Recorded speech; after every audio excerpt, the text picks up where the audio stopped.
ముగ్గురు మోదీలు కలిసి రాష్ట్రంపై గద్దల్లా పడుతున్నారని ముఖ్యమంత్రి చంద్రబాబు అన్నారు. ప్రధాని మోదీ ఆంధ్రప్రదేశ్తో బాగున్నంత వరకు తెలంగాణ సీఎం కేసీఆర్ కూడా ఏపీతో బాగున్నారని అన్నారు. మోదీతో విభేదించాక కేసీఆర్ ఆంధ్రప్రదేశ్ను విమర్శించడం మొదలుపెట్టారని ఆవేదన వ్యక్తం చేశారు. కానీ ఈ రోజు వీళ్ళందరూ మళ్ళా మన మీద పడుతున్నారు. సహాయం చేయవలసిన వ్యక్తులు సహాయం చేయలేదు. రావాల్సిన ఆస్తుల పంపకం జరగలేదు. సుప్రీంకోర్టు 58% మనకు ఆస్తుల్లో వాటా రావాలి, జనాభా ప్రకారం ఇవ్వాలని చెప్పినా కేంద్రం సహకరించలేదు. వీళ్ళు కూడా సహకరించకపోతే మళ్ళా మొదటికొచ్చే పరిస్థితికి వచ్చాం.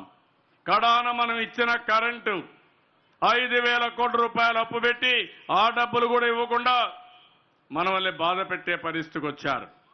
నేను ఆలోచించాను ఒక సమయంలో, ఎందుకు 2 రాష్ట్రాల మీద గొడవలు?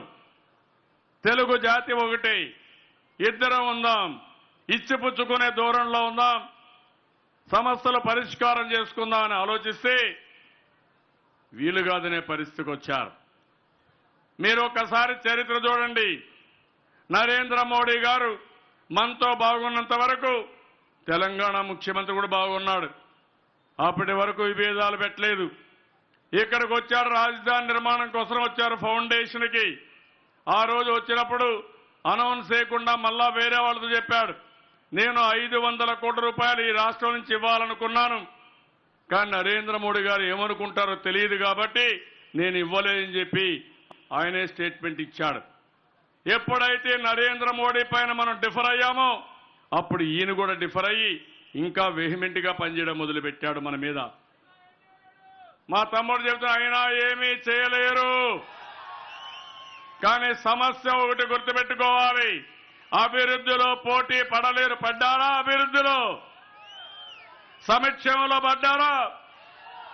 లేకుంటే పరిపాలనలో పడ్డారా?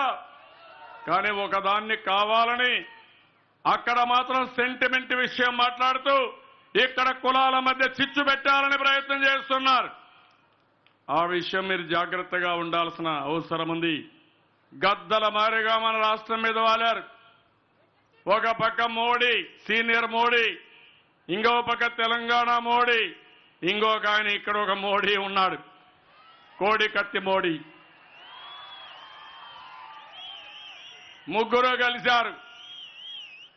ముగ్గురు కలిసి ఈరోజు మన మీద పడి ఈ రాష్ట్రం అభివృద్ధి కాకూడదు, దీనికి ఒక స్వార్థం ఉంది, కేంద్రం సహాయం నిరాకరణ చేశారు. కానీ మనం ముందుకు పోయాం. అది నరేంద్ర మోడీకి మింగుడు పడడం లేదు. ఇంకో పక్క తెలంగాణలో ఆస్తులన్నీ వదులుకున్నాం, ఆదాయాన్ని అక్కడే వదులుకున్నాం. మనం విభజన జరిగిన సమయంలో 54% ఆదాయం తెలంగాణకు, 46% ఆదాయం మనకు. జనాభా 58% మన దగ్గర ఉంటే 42% అక్కడ. ఆ పరిస్థితిలో మనం ప్రారంభిస్తే ఈరోజు తెలంగాణలో 1,00,000 రూపాయలు ఇచ్చారు రైతు రుణమాఫీ, మనం 1,50,000 రూపాయలు ఇచ్చాం. మా డాక్రా సంఘాలకు డబ్బులు ఇవ్వలేదు, మన డాక్రా సంఘాలకు డబ్బులు ఇచ్చాం. 4.5 సంవత్సరాల్లో 200 రూపాయలు, 2,000 రూపాయలు ఇచ్చిన తర్వాతనే ఎన్నికలకు పోతున్నా. ఆ విషయం మీరు గుర్తుపెట్టుకోవాలి. ముఖ్యమంత్రి యువనేస్తం ఇచ్చాం, అన్నా క్యాంటీన్లు పెట్టాం. అదే మరిగా వాళ్ళొక రైతులకే బీమా ఇస్తే ఈరోజు బీమా అందరికీ ఇచ్చాం. 5 లక్షలు ఇచ్చాం, 2 లక్షల రూపాయలు ఇచ్చాం, రైతులకు కూడా ఇచ్చాం. ఇలాంటి కార్యక్రమాలతో మనం ముందుకు పోతే ఇప్పుడు అభివృద్ధిలో పోటీ పడలేక, సంక్షేమంలో పోటీ పడలేక మన రాష్ట్రం పైన దాడులు చేయడానికి వస్తారంటున్నారు. మొన్నే అన్నాడు. ఎందుకంటే మీరు గుర్తుపెట్టుకోవాలి, ఇది ఒక చరిత్ర. తెలుగు వారి కోసం పెట్టిన పార్టీ తెలుగుదేశం పార్టీ. ఈరోజు కాంగ్రెస్ పార్టీ కూడా ఢిల్లీలో చెప్పారు, మేము ఆ రోజు జరిగింది, కానీ ఆంధ్రప్రదేశ్ ప్రత్యేక హోదా ఇవ్వాలి, మేము కూడా అండగా ఉంటాం, మేము కూడా తప్పకుండా మేము అధికారంలోకి వస్తే మొదటి సంతకం ప్రత్యేక హోదాకు పెడతామని వాళ్ళు కూడా చెప్పారు. అన్ని హామీల మీద ఇచ్చారు.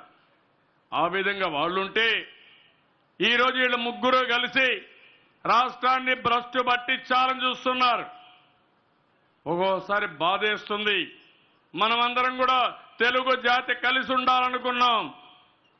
ఎవరిని నొప్పించే విధానంతో మనం మాట్లాడలేదు. అదే కేసీఆర్ను చూసి ఇష్టానుసారం నోరు బారేసుకున్నారు.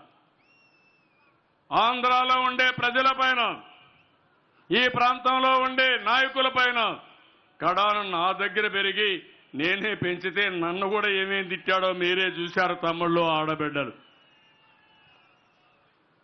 అలాంటివన్నీ చూస్తే బాధేస్తుంది.